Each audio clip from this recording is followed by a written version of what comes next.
Kali ini perjalanan membawa saya ke negeri Seribu Megalit. Di lembah indah dan permai, peradaban kuno penuh misteri dan mempesona tersimpan apik agar kita menyadari tanah air Nusantara telah dimulai sejak puluhan ribu tahun lalu.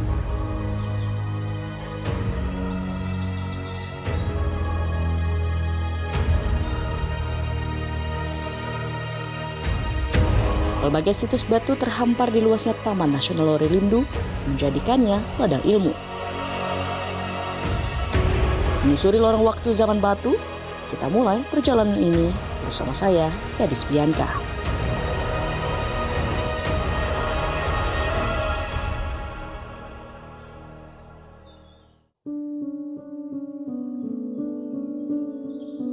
Sejak beberapa tahun belakangan, situs-situs megalitik di Sulawesi Tengah menjadi perbincangan para ilmuwan dari berbagai penjuru dunia. Alasannya sederhana. Situs-situs ini merupakan salah satu warisan dunia untuk melihat kembali peradaban manusia di zaman prasejarah era megalitikum. Era yang ditandai dengan struktur batu-batu besar yang dibuat pada 4000 hingga 1500 tahun sebelum Masehi. Masa inovasi budaya dan seni yang hebat terjadi pada masa ini, serta dimulainya kemajuan teknologi, kepercayaan, dan peradaban masyarakat yang menjadi dasar bagi peradaban yang akan datang sesudahnya.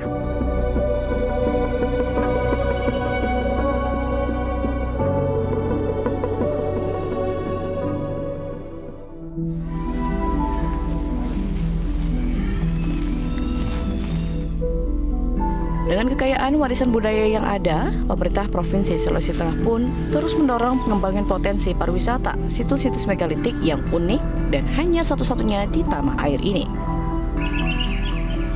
Di tengah kesibukannya, Rusdi Mastura juga menjelaskan bagaimana pemerintah provinsi terus berupaya menjaga serta mengelola agar warisan nenek moyang ini menjadi suatu berkah yang tepat guna bagi masyarakat Sulawesi Tengah. Nah, makanya tanggal 28 Oktober ini, saya mintalah, mungkin saya undang Presiden, kita bicara dengan Presiden, saya audiens tentang negeri Seribu Megalit, kita apa itu, tuntut dunia untuk menjadi warisan. Jadi ada kebanggaan sendiri bagi seluruh rakyat Sulawesi Tengah bahwa kami punya peradaban jauh dari yang lain-lain. Sehingga dan mereka daerah mereka kita buatkan jalan. Kalau pariwisata ini kita bisa tinggalkan. Berarti ada legacy, ada warisan yang kita berikan pada anak cucu kita. Itu aja. Dalam perjalanan ini, tujuan pertama saya adalah Lembah Napu.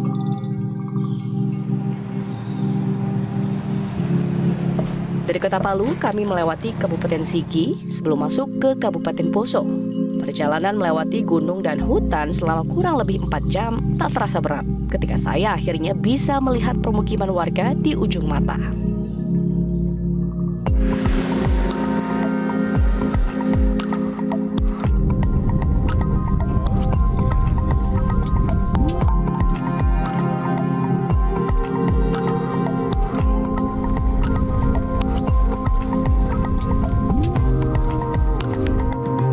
Saya ditemani seorang arkeolog yang telah puluhan tahun meneliti keberadaan situs-situs megalitik di Sulawesi Tengah, Iksam Jorimi. Pak Iksam membawa saya ke padang savana luas nan indah di Kecamatan Lorepeore, tempat situs megalitik Watunongko berada. Nah, ini kita sudah di situs megalitik Watunongko ya, Pak ya? Ya, di Lembah Napu. Di sini ada apa aja, Pak? Di situs sini ada temuan Kalamba dan Watulumu. Watulumu. Kita lihat seperti apa, Travelers.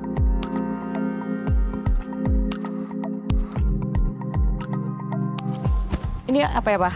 Ini namanya tinggalan Kalamba. Kalamba. Ya. Berarti ini yang disebut untuk pemakaman? Ya, untuk penguburan. Dan dalam bahasa Lore, Kalamba itu artinya perahu. Oh. Maksudnya perahu arwah. Nah, gitu. Dan salah satu Kalamba yang ada di sini ditemukan mempunyai ragam hias menyerupai wajah. Ya, ini ya Pak ya mata ya? Ya, ini jadi dipahat berbentuk bulat. Ya. Dan ini bentuk hidungnya agak mancung ini. Jadi ini bagian tutupnya ya Pak ya? Iya, ini bagian dari tutup Kalamba. Kalau dalam bahasa Lore disebut tutuna. Tutuna, arti untuk penutup. Penutup untuk makamnya ya? Untuk, ya, untuk kalau sudah wadahnya. disimpan di dalam, kerangkanya kemudian ditutup, digeser batunya. Ini ada pola-pola bentuk cerukan begitu, kenapa? Oh iya, memang ini sengaja dibuat, dakon namanya. Dakon? Bentuk ini sengaja dibuat ini bentuk dari penggambaran posisi bintang di langit. Oh. Karena masa prasejarah itu mereka menghitung hari-hari yang baik untuk melakukan aktivitas berdasarkan posisi bintang di langit.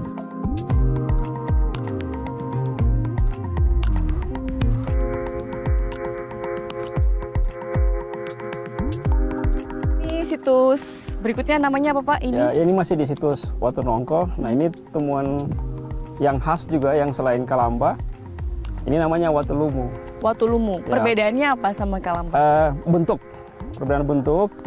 Nah, kalau di sini di Watulumu seperti ada tempat itu kerangka dibaringkan. Nah, ini tempat kepalanya. Bentuknya seperti perahu, Pak? Ya, bentuknya seperti perahu. Maknanya apa? Itu kendaraan arwah orang yang dikuburkan untuk perjalanan ke surga. Berbagai penelitian sudah dilakukan untuk beberapa situs termasuk di Watunongko ini ya, Pak ya? Kalau dari luar negeri seperti apa? Perhatiannya. Kalau laporan pertama dari peneliti dari Eropa itu di akhir abad 19. Tepatnya dimulai tahun 1892 oleh para peneliti dari Eropa, terutama dari Belanda, dari Inggris, Jerman, kemudian juga di seluruh Amerika, itu melaporkan adanya temuan mereka sebut bejana-bejana batu di kawasan Lore. Dan mereka duga itu dibuat oleh kaum pemahat batu. Setelah penelitian berkembang, ternyata ini memang peninggalan nenek moyang masyarakat Sulawesi dari zaman prasejarah. Khususnya di era kebudayaan megalitik di Nusantara atau Indonesia. Tempat penguburan kedua atau yang disebut Kalamba memang menjadi ciri khas situs megalitik yang ada di Sulawesi Tengah. Ciri khas menarik lain ditemukan pada Kalamba yang ada di situs megalitik Watulumu, di mana Kalamba yang ada di sini memiliki corak ukiran wajah manusia dengan berbagai ekspresi. Para ilmuwan percaya wajah-wajah yang diukir pada batu tersebut adalah gambaran dari leluhur yang dikubur atau disimpan pada Kalamba itu. Bukti peradaban megalitik juga terlihat pada perkampungan kecil yang ditemukan pada situs PKSele di Kecamatan Lore Timur. Pada pintu masuk perkampungan kuno itu, terdapat arca menhir megalitik bernama Mungku Minua. Arca berbentuk manusia berdiri tanpa tangan dan kaki, menggambarkan raja atau kepala suku setempat. Sementara di sisi lainnya, arca PK Talinga ditemukan menandakan dirinya ialah istri kepala suku kampung kuno tersebut. Dikelilingi pohon bambu, hamparan pasak batu menhir kecil, sisa-sisa penopang rumah kuno yang disebut Oboka, menjadi bukti adanya kehidupan sederhana di masa lampau berlangsung di tempat ini.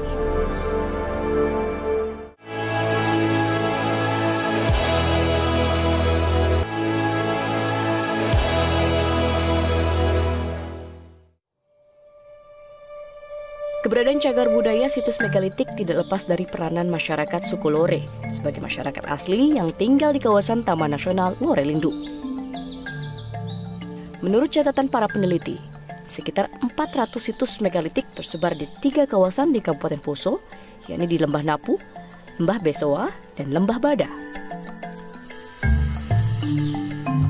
Di Lembah Besoa atau masyarakat menyebutnya Lembah Behoa, saya berkenalan dengan Pak Amin, tokoh adat setempat yang sepanjang masa hidupnya menjaga warisan berharga tradisi Lore, termasuk bagaimana hukum adat Lore berperan dalam melindungi situs purbakala.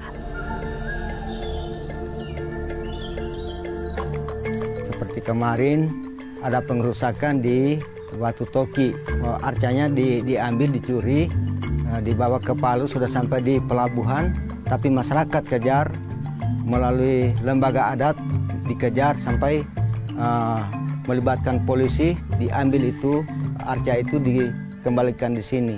Sehingga pelakunya itu disanksi sangat berat dia, 5 ekor sapi dia bayar itu, dia punya kesalahan itu. Saya asik berbincang dengan Pak Amin di bawah buho atau lumbung padi milik masyarakat suku Lore.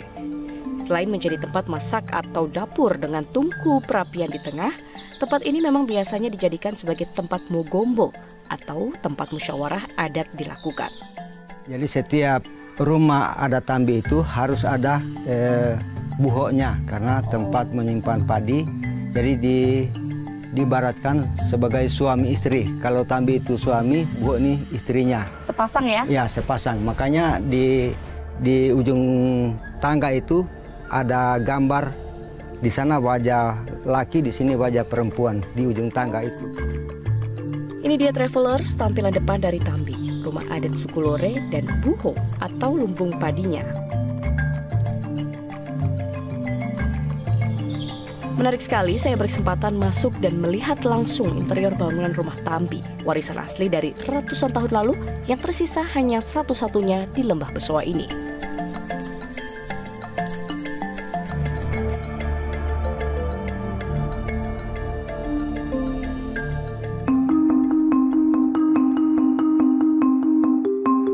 Travelers, saya masih bersama Pak Iksam mengunjungi situs megalitik lainnya. Kali ini kami ke situs megalitik Pokekea.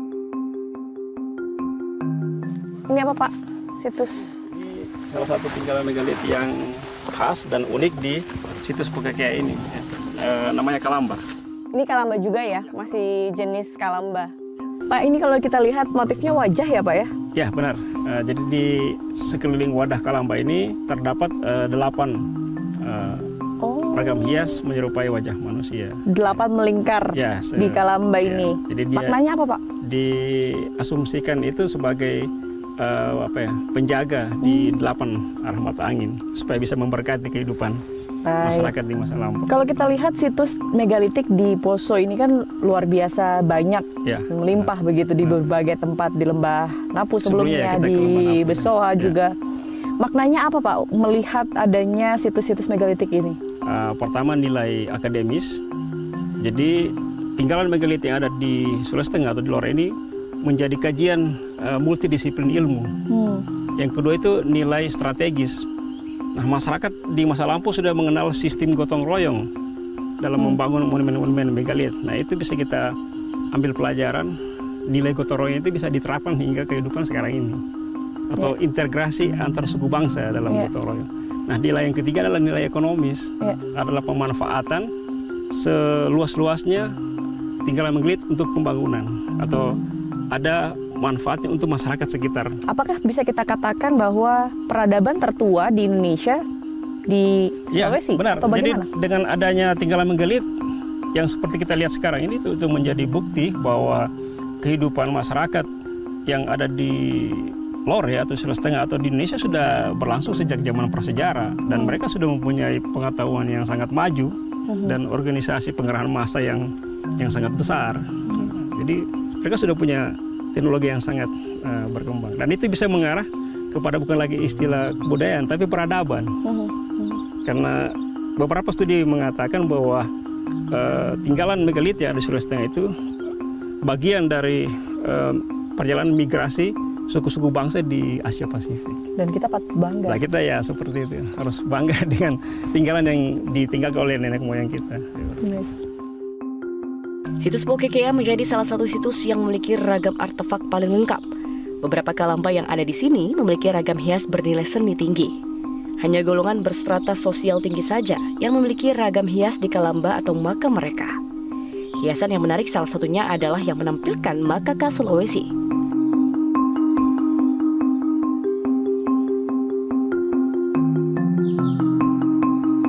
Selain Kalamba ada juga dolmen atau meja batu makam dan beberapa arca menhir atau patung batu.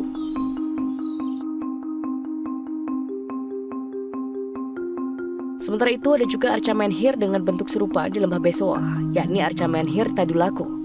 Arca ini dipercaya merupakan penggambaran panglima perang di masa megalitikum. Arca-arca menhir ini merupakan situs-situs yang paling sering dikunjungi wisatawan. Selain masyarakat, peran Taman Nasional Lore Lindu tidak lepas dalam memaksimalkan potensi wisata kawasan. Bukan hanya untuk para wisatawan yang ingin melihat ragam flora fauna endemis Celebes, tetapi juga mereka yang ingin mengenal budaya suku Lore. Kebanyakan wisatawan mancanegara ya, itu para hobis burung yang berkucing. Tapi dalam kita mengantar atau menggait mereka, kita juga mempromosikan bahwa wilayah kami itu seperti ini kehidupan masyarakatnya, termasuk potensi-potensi megalit yang ada di sini, sehingga mereka datang ke Lorelindo itu mendapat nilai tambah.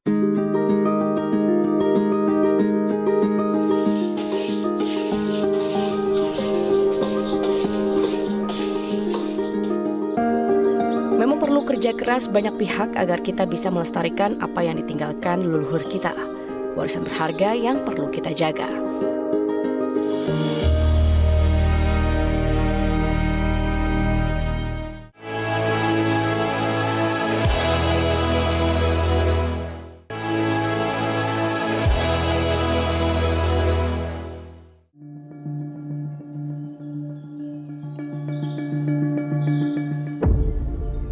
Setelah perjalanan panjang dan melelahkan melewati lembah Napu dan lembah Besoa, kali ini saya berada di lembah Bada. Hamparan sawah dan kehidupan sederhana para petani Bada menjadi pemandangan yang bisa kita nikmati sebelum memasuki area kawasan situs megalitik Palindo.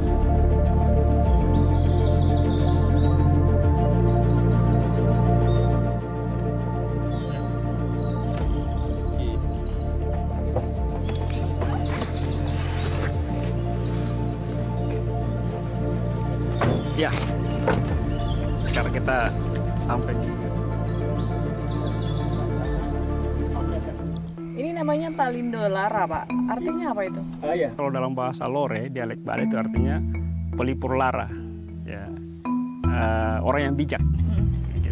Jadi ini fungsinya Jadi, di masa megalitik, di masa prasejarah, fungsinya itu adalah untuk pemujaan. Jadi ini adalah simbol dari leluhur atau nenek moyang. Kalau kita lihat ini satu-satunya yang memang paling besar dan paling tinggi, dan berbentuk utuh manusia. Iya, jadi patung Palindo Lara ini di Indonesia termasuk arca menhir megalitik dari budaya megalitik yang terbesar di Indonesia. Tingginya dari permukaan tanah itu sampai di ujung kepala 4 meter. Ya, sementara patung-patung lain di Indonesia itu lebih kecil daripada ukuran patung Palindo Lara ini. Dan kalau diukur sampai bawah masih panjang lagi atau? Iya, itu berdasarkan hasil scan tahun 2022 tahun lalu itu totalnya dari bawah tanah itu kan di permukaan ke bawah itu sekitar 3-4 meter, jadi totalnya hampir sekitar 7 meter. Wow, sampai 7 meter ya?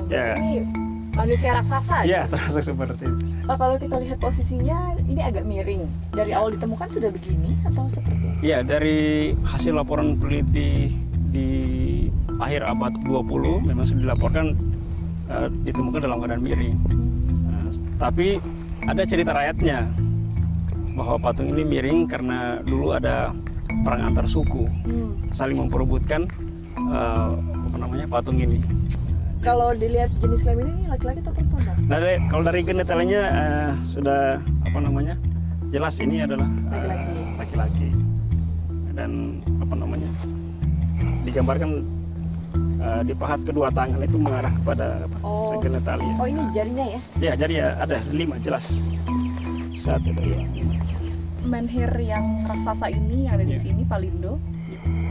Jenis batuannya apa, Pak? Ini menurut para ahli geologi jenis batuan adalah jenis batuan granit. Granit? Ya, ini batuan sebenarnya yang sudah cukup sulit untuk dibentuk atau dipahat. Jadi di masa prasejarah itu waktu mereka membuat ini itu termasuk mempunyai keahlian yang sangat tinggi karena ini jenis batuan yang keras. Apa yang spesial dari patung Palindo ini, Pak? Selain dari bentuknya yang besar, terbesar di Indonesia atau mungkin di Asia Tenggara, dan juga dari atributnya ini. Jadi atributnya ini misalnya dari memakai ada ikat kepala, yang tradisi memakai ikat kepala itu sampai saat ini suku Lore itu masih menggunakannya dalam berbagai kegiatan di masyarakat. Jadi ritual kalau ini ada kepalanya ya? Ya, itu namanya siga. Siga? Ya, ikat kepala. Dan pembuatan siga dari kain kulit kayu di Lembah Bada ini masih berlangsung hingga saat ini. Jadi bisa dihubungkan dengan tradisi megalitik yang masih berlanjut. Bisa menjelaskan sejarah masa lampau dari tradisi yang masih berlanjut. Jika arca Palindo menggambarkan laki-laki, travelers juga bisa melihat arca Langke Bulawa yang menggambarkan perempuan. Arca ini letaknya tidak begitu jauh dari arca Palindo di Lembah Bada.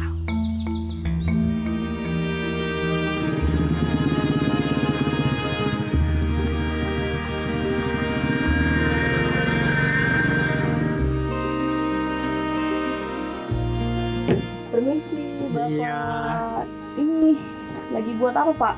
Ini lagi buat hiasan. Yang sementara saya buat ini gelang tangan yang terbuat dari biji buah kalide. Oh, jadi kalide itu biji-bijian ini ya? Iya, Saya boleh lihat-lihat dulu ya, Pak ya? boleh. Silakan. Di sini travelers bisa membawa pulang berbagai kerajinan yang dibuat dari biji buah kalide, termasuk ikat kepala khas suku Bada. Permisi. Silakan diatur di depan cermin mana posisinya. Oke. Ada juga loh baju adat kebanggaan suku Bada yang terbuat dari biji kalide dan dari kulit kayu. Sebuah karya seni tingkat tinggi yang diturunkan dari para leluhur dan terus dilestarikan. Travelers, perjalanan kali ini memang agak sedikit berbeda. Namun lagi-lagi, saya menemukan banyak alasan untuk terus mencintai Indonesia. Dengan berbagai kekayaan yang kita punya, sudah sepatutnya kita bangga dan turut ambil peran dengan cara kunjungi, lindungi, dan lestarikan.